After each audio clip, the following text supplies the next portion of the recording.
Hey everybody, welcome to the Peak. I'm Ben, and this is Max. And today, we're going to talk about some cool features in DC20, namely the way the system and its mechanics are set up to help you and your narratives come alive.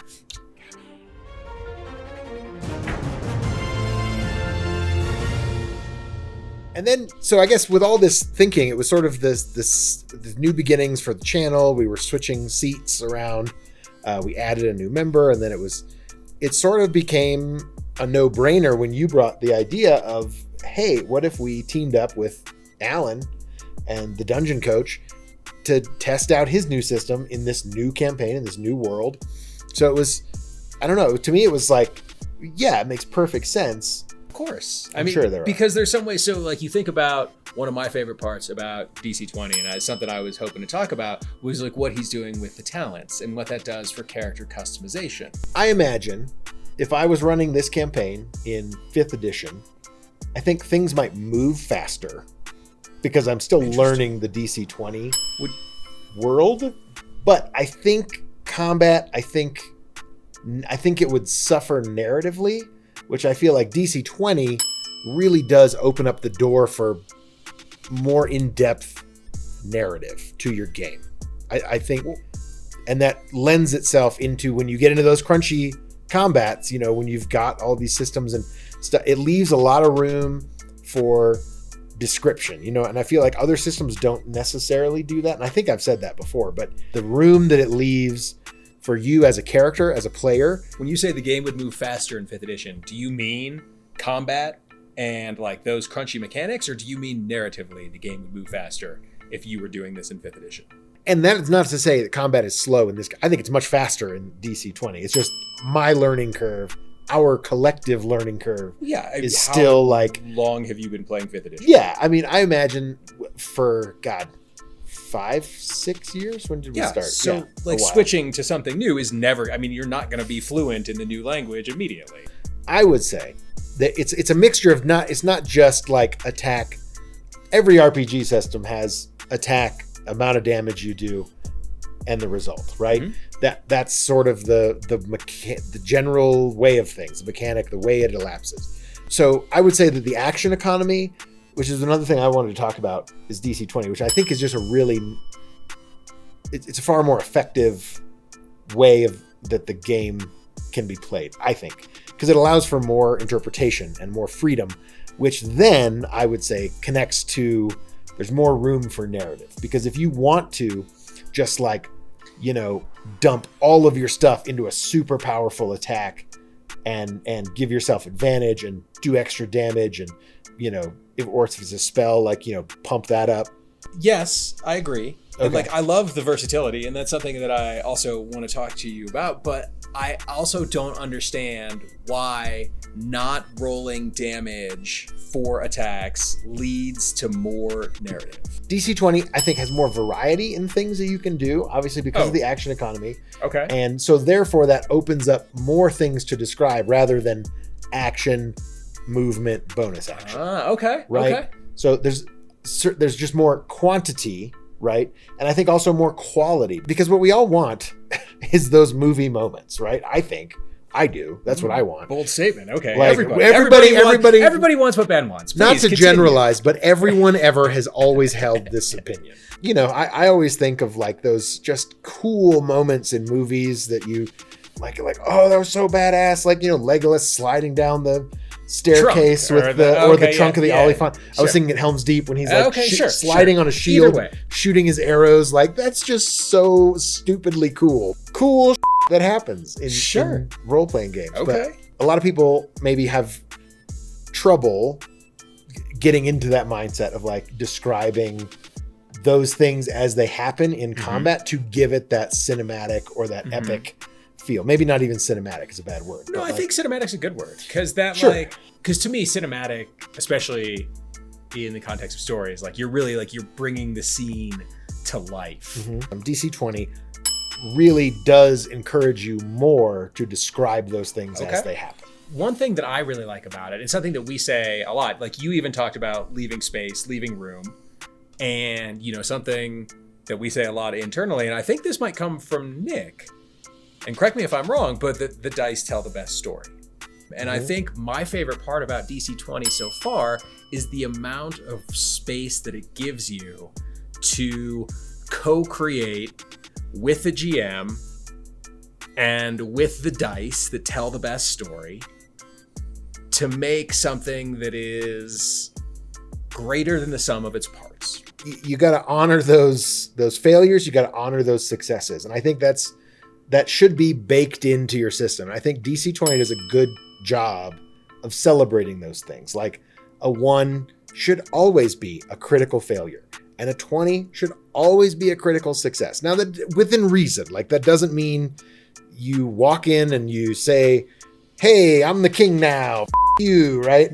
And like you roll a natural 20 and the king just takes off his crown and says, "Yeah, you're right. I mean, you rolled a natural 20. I wanted to vacation anyway." I think that means, natural 20 means like the king likes you and doesn't kill you immediately for being so outrageous, right? The king takes that as a joke and laughs and is like, "Ha ha ha! Yeah, like, I like the cut. I like this time. You guys can stay here tonight. Whatever, something good happens. Something generally positive happens. That's a critical success. And if you roll a 1, you aren't like cleaning your crossbow and then all of a sudden like lose your eye.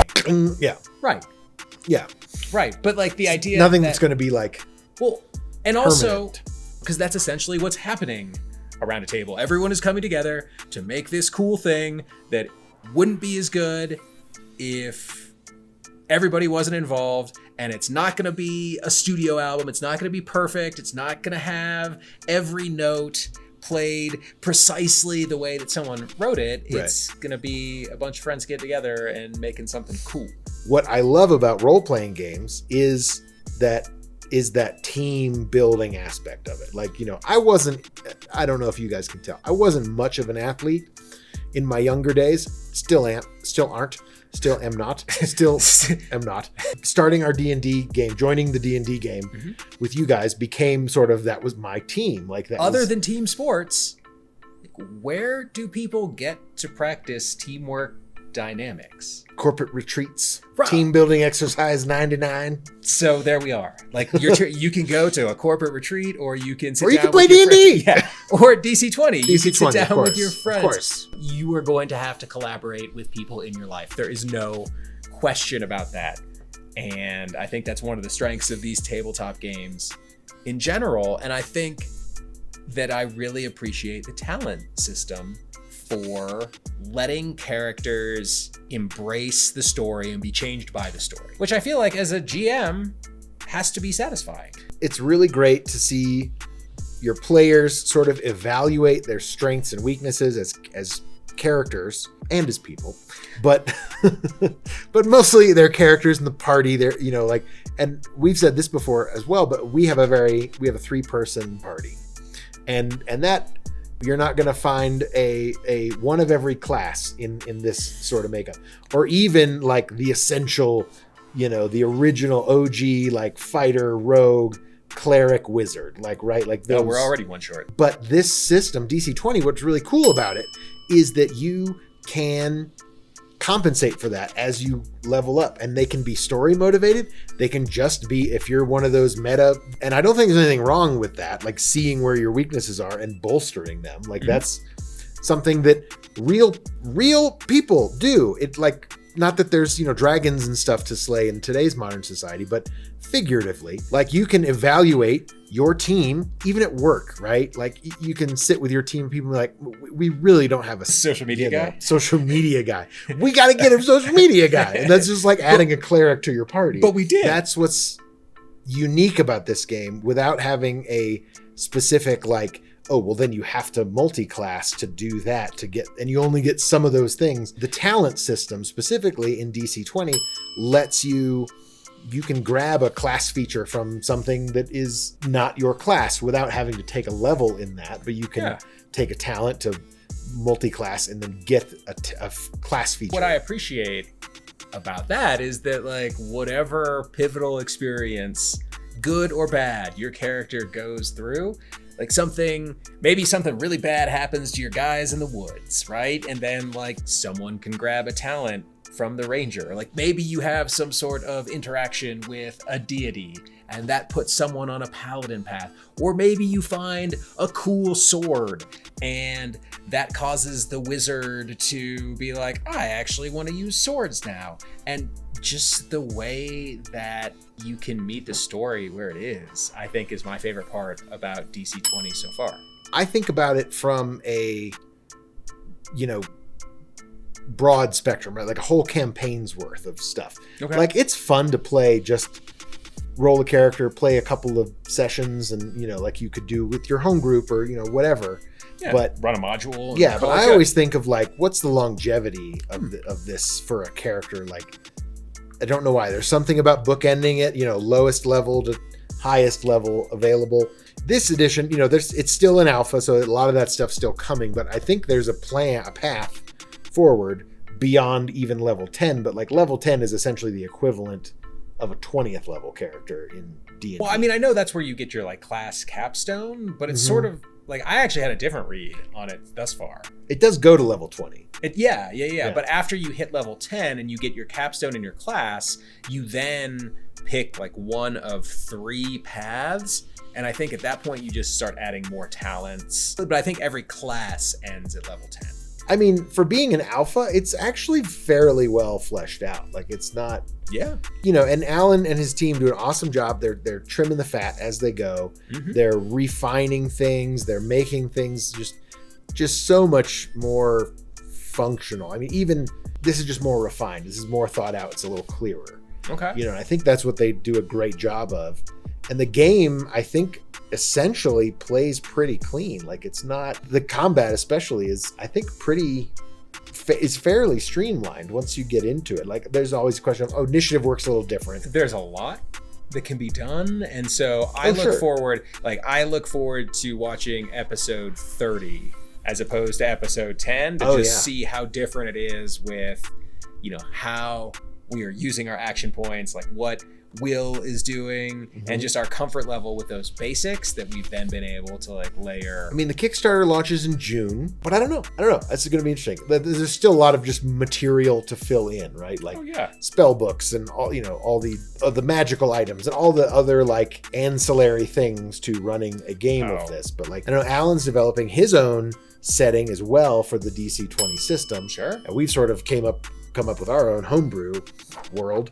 And I would love to see a crossover at some point that ties the worlds together through, the planar travel or some kind of, interesting system. I know he's got a plan for like the outer planes and that I think will feel familiar to a lot of people if you're familiar with D&D. And I think there's room where Argelia might somehow be the Dragonlance setting of DC20. It's like the alternate where the world is entirely different, but it's it still functions in the same way, and maybe there's some tie-ins and crossovers. Governed by the same rules. I mean, that's easy enough. It's just like, oh, hey, look, there's a rip in the fabric of space-time made by this item, and it goes to this place, and like, surprise. Yeah. Start at the ending, then we're going to Tarantino it, go back to the beginning, then get back to the ending.